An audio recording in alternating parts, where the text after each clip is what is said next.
Hey guys, Joe here, and I'm very excited to introduce this session because we're going to be looking at this concept of responsive web design. So responsive web design is the process of making a single version of your website both desktop friendly and also friendly to a variety of mobile devices from tablets down. So in order to highlight what we're trying to achieve here, I'm just going to go back to our original website, one of the first websites that we made, and I'm going to open that up in Chrome. So I do right click and I'm just going to, I believe, open in browser. So I'm just going to open up our first website and I will just drag it across the screen now. You guys probably don't know, but I'm working with a couple of screens. So here is the website here. So this is our initial website. So as you can see, obviously it's not very spectacular, but that's not the point. It's for learning purposes. So at the moment, this is desktop size. It looks okay, as good as it's going to look. As I start dragging the size of the browser down, you can see things start to overlap. The first thing I want to show you though is how do we emulate a mobile device. So hopefully you guys are starting to think now, if we are going to be making websites that adapt to mobile devices, how do we test that those websites indeed work on those mobile devices, at least in terms of layout? So I believe I've introduced it before, but Chrome and all modern browsers to that end come with developer tools built into them. So I can go right click inspect, and developer tools have a whole host of useful tools that you can use as a web developer. I pretty much live in there when I'm making websites. So I'm just going to dock this to the bottom. So one of the tools we have available to us is this kind of emulator. So if I click on this button here, this allows me to emulate various mobile devices. So I'm just going to drag this down a little bit so I can free up some space. I'm going to zoom in a little bit so you guys can see what's going on. So I can select whatever device I like down here. Or I have a range of devices, iPad, blah, blah. And as you can see, the desktop will automatically resize to that mobile device. So this is super interesting, right? Because now I can see what my website will look like on a iPhone 4. And as you can see, it's not too bad, but we can do a lot better than this. So I'll tell you the reason why it's not too bad in a sec, because recall we're using percentages instead of pixels, but it's not too bad, but we can certainly do better than this. And the way responsive design works is we can respond to the width of our viewport. So the viewport is what we're viewing the website through. So the width of the viewport here is 320 pixels, and we can respond to various breakpoints. So I'm going to show you how we do that. So the first thing we need to do is we need to make sure we have this meta tag set. So this is the width, the initial width of the viewport, and what this is doing, it's telling the browser to make the viewport width the size of the device. Because what happens on mobile devices is the viewport actually gets shrunk relative to the content, and we don't want that. So we want the viewport to be relative to the scale of the actual device, and this is what this meta tag tells you here. If you're using Emmet to set up the page, this meta tag is automatically going to be initialized. But for now, just make sure that this is indeed included. So I'm now going to go across to my CSS, and I'm going to introduce to you one of the foundations of responsive design, which is media queries. Before we do that, remember we are setting the width of a lot of our elements of the page by percentage. So that in some way does help our site adapt to mobile devices. However, it's not perfect. And like I said, we can do a lot better. So I want to introduce to you guys this idea of a breakpoint. So a breakpoint is where content is going to readjust. And you'll hear about this all the time in mobile design. So let's just consider some devices here. And when you come up with breakpoints, often it's just through experimentation. But let's consider where we may want to place our breakpoint. I'm going to select a Galaxy S5. That's quite a small mobile phone. Let me just select an iPad mini. So let's select an iPad mini. So an iPad mini is pretty much the largest desktop style device that we want to target. Everything below that, let's consider it a mobile device. So for this website, we're just going to have one breakpoint. And I'm going to round it down to 700 pics. So if I set this to responsive, I can set up my own size. So my breakpoint is going to be here, right at 700 pics. And what I'd like to happen is for all the content to stack on top of each other. And that's a pretty common approach to take for responsive design. So what I could do is I could set up a media query, and the media query will trigger. And when that media query triggers, I can initiate some custom rules. So I'm going to show you how this will work. So I can say at media, min width. It looks like this actually. So at media, and there's plenty of different ways of writing media queries. You can have things like max width. You can have things like max height. But we're going to work with, I said min width, didn't I? We're actually going to work with max width. So what that means is anything from 0 right up to 700 pics will trigger this media query. So I'm going to say max width, and I can put a value in here, 700 pics.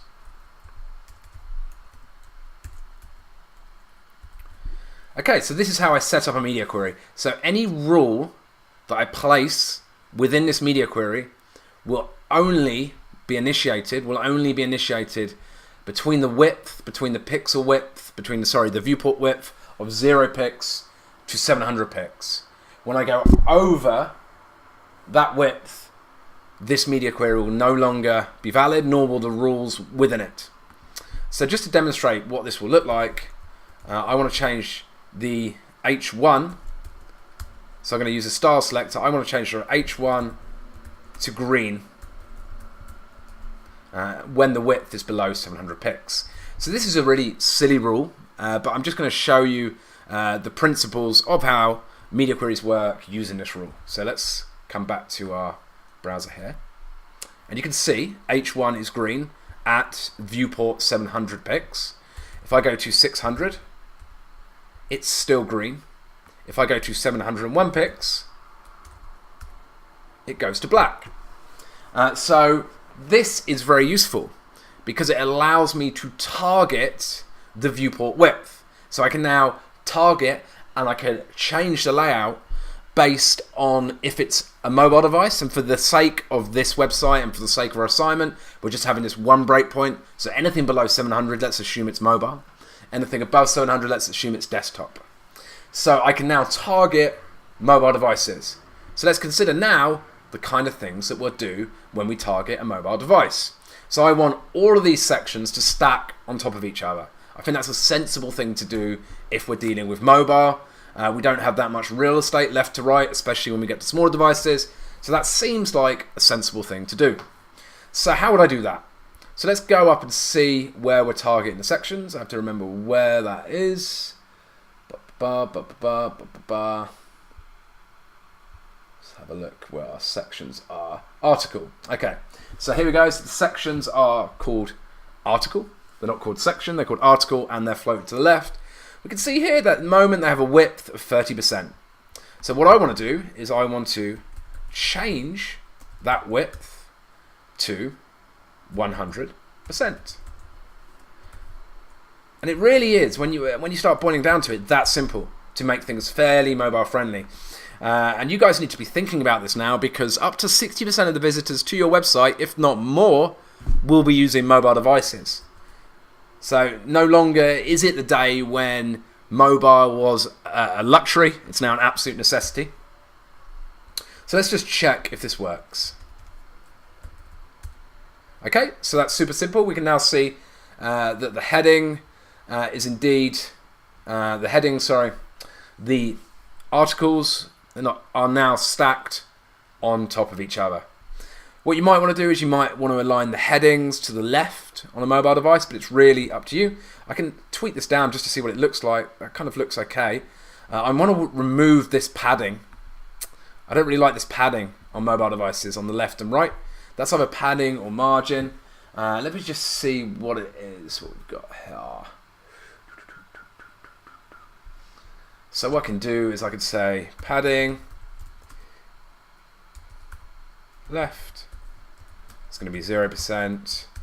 I could use a shorthand here, either or, it doesn't really matter. Padding right is going to be 0%.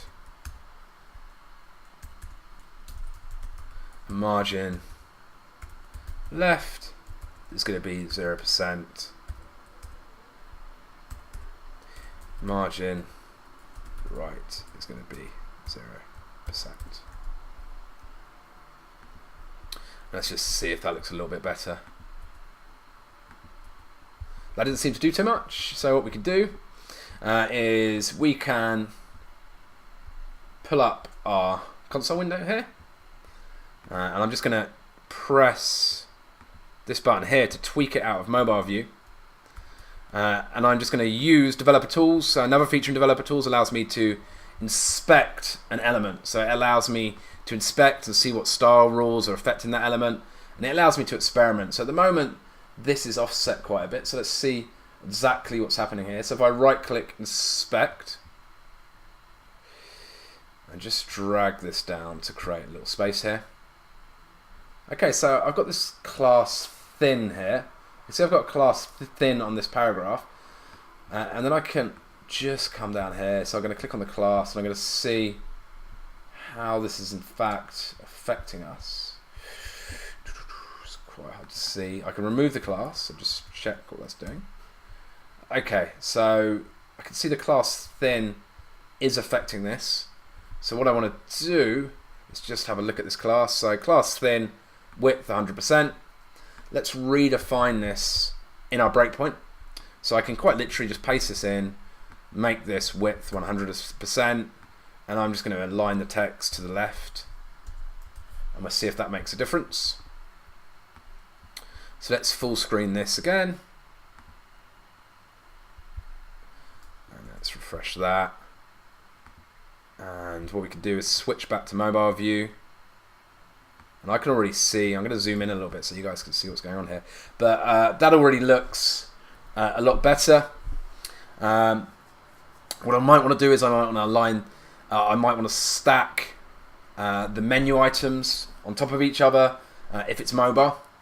So I'm just going to go ahead and do that, and that's a final amendment I'm going to make. There's various amendments you could make. You could make the text smaller. You could do things like hide elements based on whether it's mobile or desktop. It's quite a common thing to do. You might want to hide a sidebar. I will show you guys how to do that in a sec. Actually, I think it's quite useful. Let's just consider what we've got here. So we've got the menu. Remember, by default, list items are block level elements, so they're going to take up their own row, but we changed them to an inline level element. So I'm going to show you guys where we did that. We changed them here to an inline level element, and that was to get them to display side by side. So all we need to do is we just need to switch that back to block, and we can do that there. We do that down here, and I want to take off the margin right. I want to set that to 0 again. Let's just check. So I mean, that looks a little bit better. You can see now the menu links are indeed stacked on top of each other. So I'm very quickly going to show you. Let's say we wanted to hide the menu on mobile devices. Obviously, you wouldn't normally hide the menu. You only would normally do this if you had like a sidebar that you only were displaying on desktop. It had unimportant information, and you didn't want to show that on the mobile. But nonetheless, I'm just going to show you how we might hide an element. So I'm just going to go back to the HTML here. We've got this nav section. So let's assume that we wanted to hide this nav section when we hit a breakpoint. So we can do this. So I'm just checking I'm actually within the breakpoint here. I am indeed. I can see that's lined up. So I can say something like this. I can say nav display none. Likewise, I could also say nav display block. So that does the inverse. That displays an element that's been hidden. So this would be, for instance, if you had an element that you only wanted to show on a mobile device, you can then display it in here. But if I say display none, this is going to hide this nav element when the viewport is below 700. You see it comes back there. So again, that is super useful. For now, I'm going to get rid of that. But that pretty much sums up responsive layout. So remember, the key concept is this idea of a viewport and setting a breakpoint setting a breakpoint that lays out or adjusts the content based on the width of that viewport. We can have multiple media queries.